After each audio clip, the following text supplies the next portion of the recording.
Magandang umaga po. Ito po ang talk show tungkol sa impluwensya ng telebisyon sa paggamit ng wikang Pilipino. Ngayon ay inaaniyahan ko si Ralph Raymond Casiano. May magandang araw po. Opo, sabi ko po dahil ang telebisyon ay isa sa paraan upang mas magpapalawak ang ating kalaman dahil dito natin nakukuha ang mga balita tungkol sa ibang lugar na hindi natin kayang puntahan.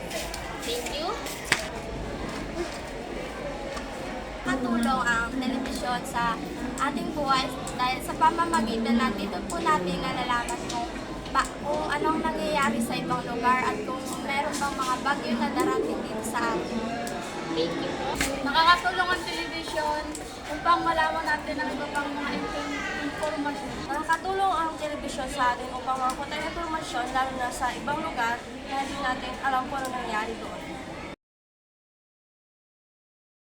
Impluwensya ng paggamit ng telebisyon sa wikang Pilipino ay mas napapalawak natin ang ating kalaman tungkol sa ating wika at paggamit nito ng maayos at nasa tamang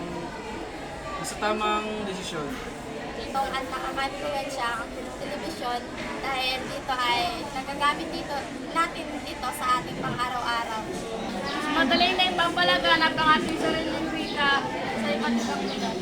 Thank you.